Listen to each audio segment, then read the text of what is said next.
Hey, welcome back everybody to another episode of Rifles of the World. I'm Mike B, and today we're going to be taking a look at the Soviet Model 44 or M44 carbine. So this is a variation of the Mosin Nagant Model 91 rifle, actually more of a 9130 variant, but we'll get into that later. So anyways, in 1944, what had already existed was a carbine length Mosin Nagant for like vehicle drivers, artillery people, and various other jobs that required a shorter rifle without a bayonet. The Model 38, the Model 38 carbine was basically this rifle without the folding bayonet on the side. And then in 1943, trials began with this rifle with the affixed bayonet. The lug is actually part of the barrel. And this was adopted and utilized in 1944 to 1945. And then actually afterwards, it was made until I think 1949, which is pretty cool. 48 or 49. So this was copied too after World War II. China copied this and made this their Type 53. So that was pretty interesting. A lot of countries use these. Hungary, Poland, a bunch of people copied these and used this model because it was pretty cool. It's a full cartridge, full power cartridge, a 7.62 by 54 rimmed, and it's cut down significantly from the full length 9130. This means that you get less velocity, which means less distance on your shot. We'll take a closer look at it here. The sight is only graduated up to 1,000 meters versus the 2,000 on the 9130. You get one heck of a fireball when you shoot this, as you probably already know. It's really loud and it recoils quite a bit. But for close distance within 1,000 yards, it's a very good rifle.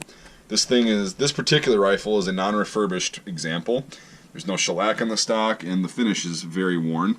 It's actually a 1945 dated M44 made by the Yashevsk Arsenal.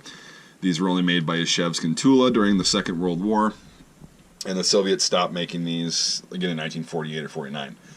So the folding bayonet was a really cool feature that allowed people to either have the bayonet fixed or not fixed at their disposal instead of being forced to fix their bayonet like they did on the 9130.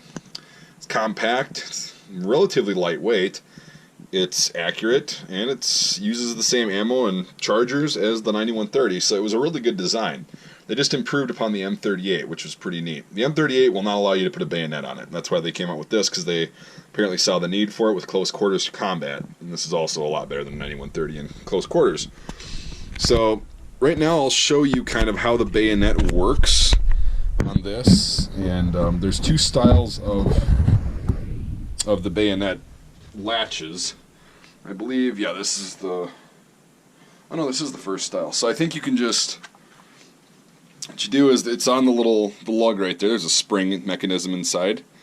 You pull this up, and you just flip the bayonet out. Oh no, this is the second model, or first model. That doesn't allow you to just swing it over and clasp it on. So you gotta pull this ring up and then lock it onto the muzzle, and then it's locked on. It's ready to go. Now this is a shorter bayonet than the 9130 bayonet. It's also a lot thicker, so it's prevented, it prevents a lot of breaks that would happen on the 9130 bayonet, getting it caught on something, dropping it, or when you're stabbing someone and the bones are involved. So this is a really sweet example. Again, most of the refurbished ones will have the dip bluing just like the 9130s. They won't be unfinished like this. And yeah, so that's how the bayonet works on this. I'll actually try to put this out for the rest of the video. It's a very, very nice little rifle. I think by the end of the war you'd actually see even just standard infantrymen using this.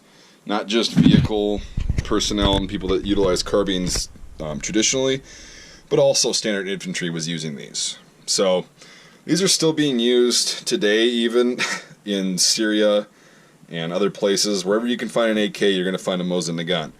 This cartridge is one of the oldest cartridges, if not the oldest cartridge still in service today. It's very plentiful. You can find it all over the world, and you can find these rifles all over the world as well. So, yeah, hopefully, I'll keep this video rather short. There's really not much to say about this. These are super common in the US. The Type 53s, the Chinese ones, are very common, and so are the other variants like the Hungarian and the Polish ones. Yeah, I think these were used officially until the early 50s, and then China used these until 1956.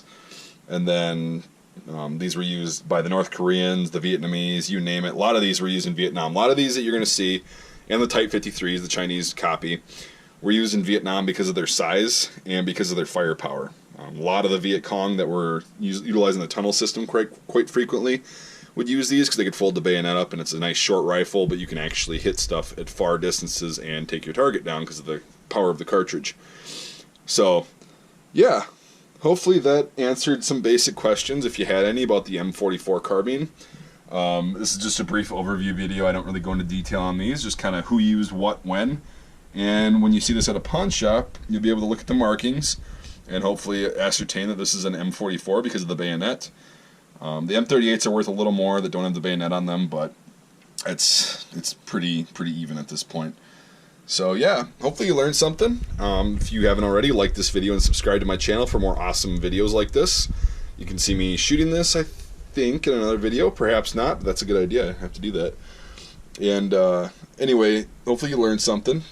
And subscribe to the channel. And what you should really do is check out my Patreon. The link to that is in the description. That gives you access for even just $1 a month to exclusive videos that are not going to be posted on YouTube. And it gives you access to live streams. And it gives you access to polls. It's much more interactive. And we also do giveaways on there for free surplus stuff. Not rifles, unfortunately, but surplus gear, equipment, you name it. So yeah, if you haven't checked that out, become a subscriber. Or a supporter, or whatever you want to call it, on Patreon. So, alright, thanks for watching, everybody, and we'll see you on the next video.